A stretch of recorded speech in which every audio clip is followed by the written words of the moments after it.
प्रभु मैं तेरा तेरा तेरा, तू मेरा मेरा मेरा, मैं तेरा तेरा तेरा, तू मेरा मेरा मेरा। स्वाध्याय, सत्यता, प्रियता और उद्वेग रहित भाषण, ये परम प्राप्ति के साधन में सहायक है। 4 चीजें आपके जीवन का सार है। इन चारों में सत्यता, प्रियता, आप किसे सत्य मान रहे हैं, कैसी प्रियता है आपकी, क्या चीजें आपको पसंद है, स्वाध्याय कैसा है, क्या पढ़ रहे हैं आप, क्या सुन रहे हैं आप, क्या देख रहे हैं आप, स्वाध्याय। और उद्विग्न करने वाला व्यवहार है या अनुद्विग्न करने वाला व्यवहार है, पूरा जीवन आपकी पहचान है। आधार कार्ड बनता है ना, शक्ल, अंगूठा, है ना, अंगूठे में कितनी लाइन से उसी का आपको मैच होएगा। बैंक में जाओ आधार, पासपोर्ट आधार, फ्लाइट की टिकट आधार, फलाना आधार, गवर्नमेंट के सारे काम करो आधार, मनी ट्रांसफर आधार, लैंड खरीदो परचेज करो आधार, लैंड बेचो आधार, है ना। ये आपका आचार कार्ड है। आपका व्यवहार कैसा है, आचार कैसे हैं, यही आपका आचार कार्ड। आधार इस दुनिया में चलता है, आचार कार्ड परमात्मा के पास।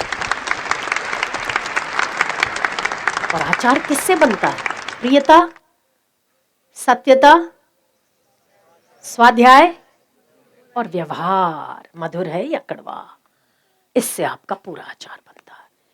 और परमात्मा यही देखते हैं, दिखाओ इसका आचार कैसा, आचार करने में जब आप कुछ सेल परचेस करना चाहते हो तो आपको देखते ना, वेरीफाई करते हैं कि आपकी फ़ोटो और ये आपकी है, तुम्हारी है, तुम्हारी, हाँ मेरी है, मेरी है, अच्छा चलो इसमें नोटरी कराओ, अंगूठा लगाओ, अंगूठा बराबर है, तुम्हारा है, हाँ तुम्हारा, साइन करो, साइन तुम्हारी है, तुम्हारी, हाँ। 3-4 चीज़ें उसमें भी चेक होती, 4 चीज़ें इसमें भी चेक होती है। समझ गए? हाँ ठीक है। कैसा है, किस में रुचि है ज़्यादा, देखो किस में, संसार में, परमात्मा में, थोड़ी संसार में थोड़ी परमात्मा में, चलो आधा आधा है, कोई बात नहीं, एक चांस दिया जा सकता है। ज़्यादा आकर्षण किसका, आकर्षण स्त्रियों का आकर्षण है, बना डाल, ठीक है। बार बार सुअर बनेगा ना, बार बार काम भोगेगा, खत्म हो जाएगा सब, 14 बच्चे पैदा करेगा, ठीक है खत्म कर। और बता आगे, व्यवहार कैसा है इसका, वाणी मधुर है, कर्कश है, थोड़ी कर्कश है, थोड़ी मीठी भी है, अच्छा कर्कश है, कौवा बना डाल। ये आपके आचार कार्ड से चारों चीजें चेक होती है, सत्यता, प्रियता, स्वाध्याय। स्वाध्याय केवल पढ़ना नहीं है, देखना भी हो जाता है। क्या देखते बार बार, आजकल तो एंड्रॉइड मोबाइल है, आ गया कुछ कटाक करके क्लिक कर दिया, खत्म, आचार गिर गया आपका। कहाँ कंट्रोल है, तो खुलेआम हो गया सब कुछ। पहले तो बच्चे देखते थे तो छुप छुप के, मम्मी आए पापा आए, खट खट खट, अब तो सब आम जाम है, एडल्ट भी देखो बच्चे भी देखो, भले बेचारा बूढ़ा बाप अपने बाजू में बैठकर शर्मा रहा हो, भले शर्मा है, हमें शर्म नहीं है। ये पाश्चात्य संस्कृति है ना भाई। एक वृद्ध ससुर बैठकर देख रहा हो और बहू भी बैठकर देख रही हो तो भले देखो, कोई बात नहीं, भले, ये आचार नहीं है। हमारे आचार क्या होने चाहिए, उसी से हमारा कार्ड बनता है और उसी कार्ड का वेरिफिकेशन होता है, ठीक है। जब आप जाते हो तो आपका आचार कार्ड देखा जाता है, आधार कार्ड काम नहीं लगता। यहां आधार कार्ड चलेगा, वहां पर आचार कार्ड चलेगा। तो अपने व्यवहार पर ध्यान देना चाहिए, और यदि आपका कोई ऐसा मित्र ना हो तो स्वाध्याय को अपना मित्र बनाओ। हर रोज स्वाध्याय, सत्यता, प्रियता, उद्वेग रहित भाषण, मतलब मीठा बोलो, मधुर व्यवहार, यही कह देंगे अपन। तो सत्यता पहला शर्त है कि आपको सत्य बोलना पसंद है या आप अधिक झूठ का सहारा लेते हैं। कोई व्यक्ति आपके साथ झूठ कपट करता है, ऐसे मित्रों की संगति आपको पसंद है या सत्य खरा बोला आपको पसंद है। जो खरा और सच बोलता है, क्या आप उससे किनारा करते हो या सच बोलने वाले को सहायक होते हो? वो आपका थर्मोमीटर आपके पास है। यदि आपकी संगति ऐसी नहीं है तो उसे ठीक करना पड़ेगा, और यदि ठीक नहीं है तो आप निश्चित समझो आपकी उन्नति भी नहीं है। यदि आप ऐसे कुछ कुछ लोगों की दो मित्र कभी कभी आपस में सजातीय विचार वाले लोग एकत्रित होते हैं। एक व्यक्ति जिस विचार का होगा ना, उसकी मित्रता स्वाभाविक ही ऐसे विचार के लोगों के साथ हो ही जाती है। ढूंढ कर आप ऐसे मित्र ढूंढ लोगे जो आपके अनुकूल और आपके विचार वाले हों। तो पहले अपने, क्योंकि आप व्यक्ति आजकल तो खासकर ऐसा हो गया है, अपने गुण और दोषों को नहीं देख पाता। अपने गुणों को तो जरूर देख पाता है, दोषों को नहीं देख पाता। आप अपने मित्रों को देख लीजिए कि क्या आपकी मित्रता कैसे लोगों के साथ है, क्या उसकी इमेज अच्छी है, क्या वो सत्य है, वो प्रिय है, वो मधुरभाषी है, क्या उसे सात्विक चीजें पसंद है या राजस या तामस वस्तुएं पसंद है। आपको अपना अंदाजा अपने आप आएगा।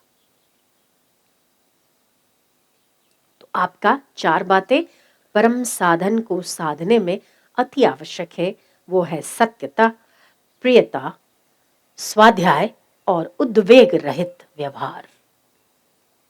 चिड़चिड़ कर नहीं, मधुर भाषण होना चाहिए, उद्वेग रहित भाषण होना चाहिए, प्रियता होनी चाहिए, सत्यता होनी चाहिए, और आपका परम मित्र स्वाध्याय यदि आपके साथ है तो आपके गिरने के डर 70% कम हो जाते हैं।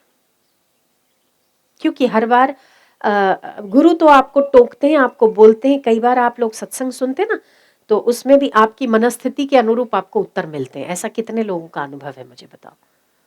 लगभग सभी का। आप YouTube चालू करो और आप जिस स्थिति को अभी फेस कर रहे हैं, आपको YouTube से वैसे ही आपको सामने वैसे सत्संग के वचन मिल जाते, आप आगे बढ़ जाते हो और आपको लगता है कि इसी वक्त मुझे इन्हीं वचनों की जरूरत थी।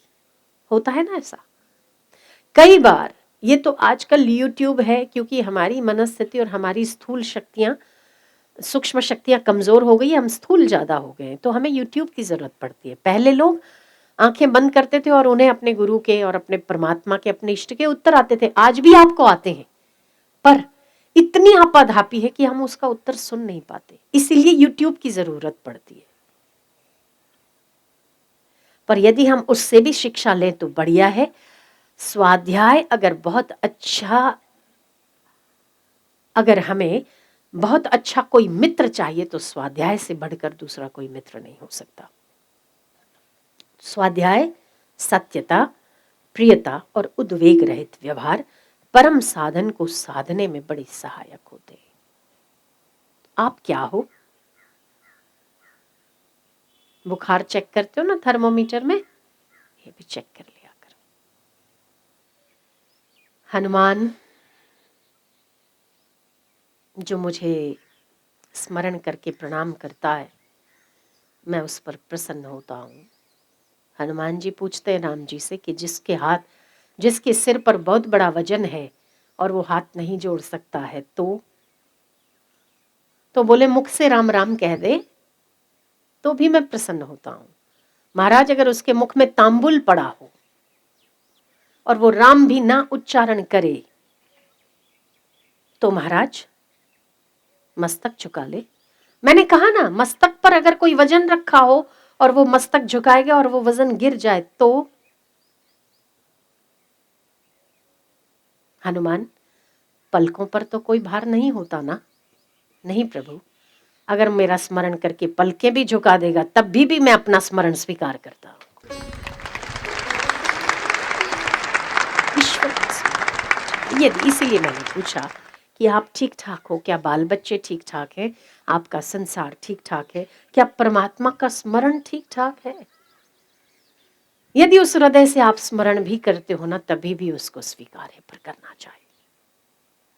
संसार असार लगता है दिन में एक बार, बढ़िया। क्या परमात्मा की याद आती है एक बार? बढ़िया है, अच्छा है, दिन बन गया।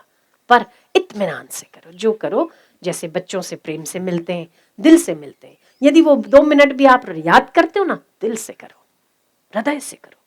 वो 2 मिनट सारे 20 घंटों पर भारी पड़ेंगे, पक्का करो। क्या ऐसा होता है दिन में 1 बार 2 बार उस व्यस्तता में यदि आप व्यस्त हो तो एक बार या 2 बार हृदय से उसका स्मरण होता है? होता है? आपको होता है? नहीं होता है तो करना चाहिए।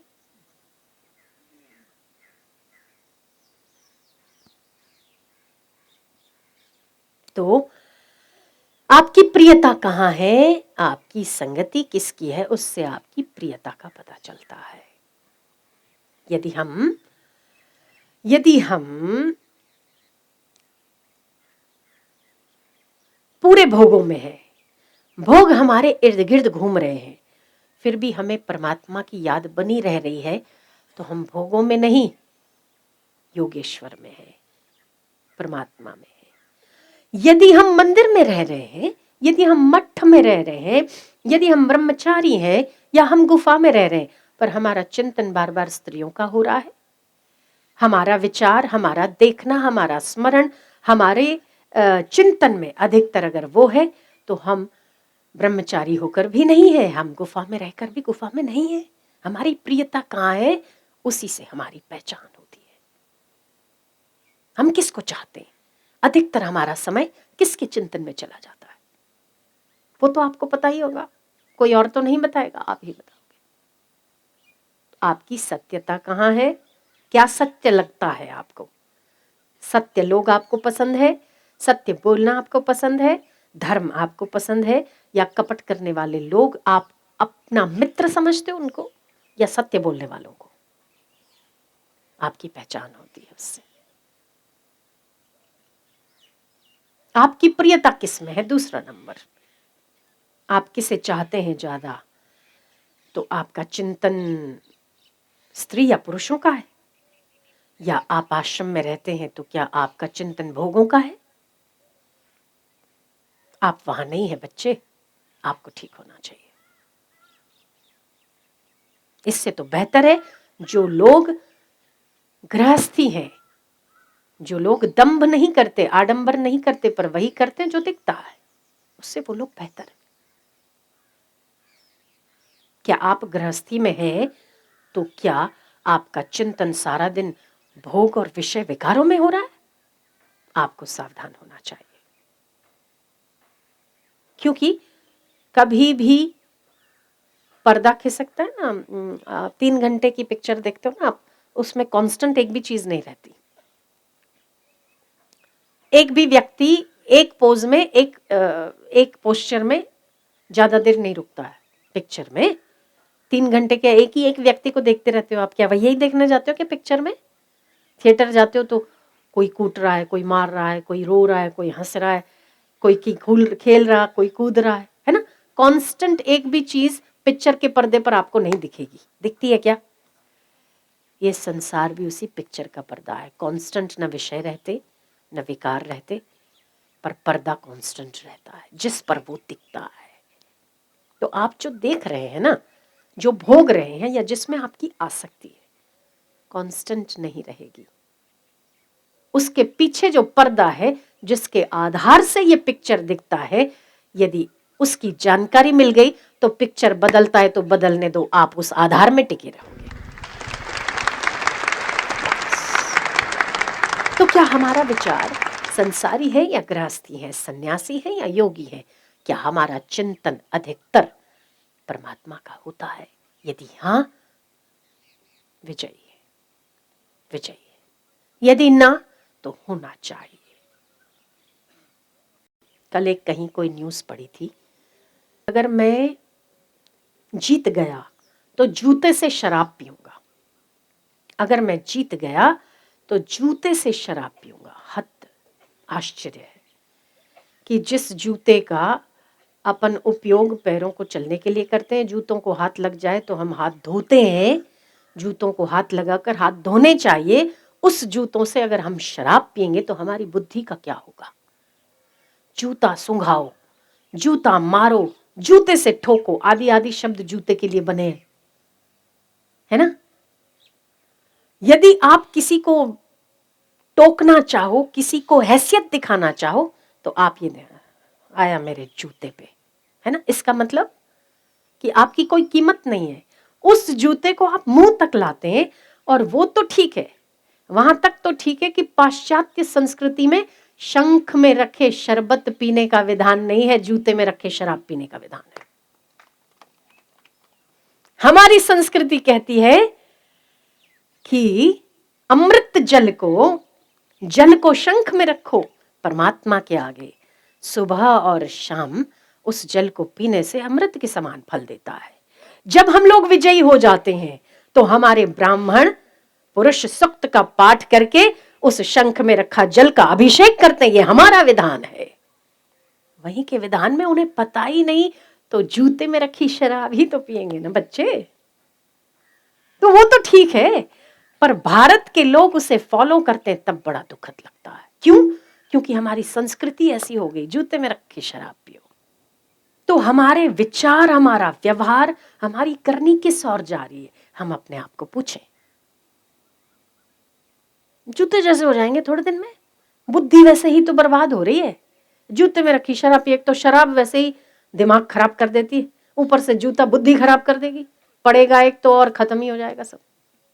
हाँ, एक तो जूता वैसे ही हल्की चीज है, उसमें रखो शराब, एक बुद्धि बिगाड़ने वाला, एक शरीर बिगाड़ने वाला, दोनों ही तो गए।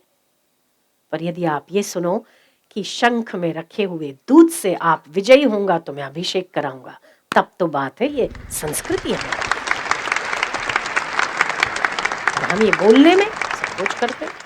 जूते में रखी शराब का कोई विरोध नहीं करता, पर अगर ये कह देते कि अगर फलाना व्यक्ति विजयी हो जाएगा तो हम शंख में रखे दूध से अभिषेक करेंगे, तो देख हमारे ही हिंदू सारे आया बड़ा, अपने आप को भगवान शिव मानने वाला आया बड़ा। अरे क्यों?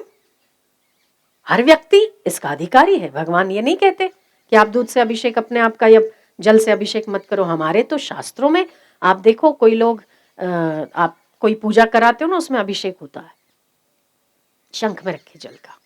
जो पहले राजा लोग राजा बनते थे, शंख में रखे जल से अभिषेक करते थे। नहीं करते, हमारा विधान है। हम ही अपनी परंपराओं को काटते हैं। तो पाश्चात्य संस्कृति वालों ने स्त्रियों को ही हमारा भगवान मान लिया है। स्त्री ही सब कुछ है, और स्त्री मतलब वो काली स्वरूप में, चंडी स्वरूप में, मां स्वरूप में नहीं, हाड़ मास के स्वरूप में स्त्री ही सब कुछ है। तो हमारी दृष्टियां भी आजकल वैसी हुई, हर स्त्री विषय भोग की वस्तु बनकर रह गई है। कहां सम्मान मिलता है उसको? तो हमारा जो समाज है, हम परंपराओं से बहुत ही ज्यादा इन्फ्लुएंस्ड है, बहुत ही ज्यादा अपने आप को बांध कर रखा है हमने। मुक्त हो जाइए सबसे। क्या होना चाहिए, क्या नहीं होना चाहिए, आपकी प्रियता कैसी होनी चाहिए, सत्यता कहाँ होनी चाहिए, स्वाध्याय कैसा है। आपको नॉवेल और जासूसी अच्छी लगती है, आपका जीवन उन्नत नहीं पतित जरूर होगा। जैसे जासूसों का हाल होता है वैसे आपका भी हो जाएगा। आप देश के लिए कर रहे और बात है, भले के लिए कर रहे और बात है। स्वाध्याय सदैव उन्नति करने वाला होना चाहिए। और आपका व्यवहार कैसा है, 4 बातों में सब कुछ आ गया।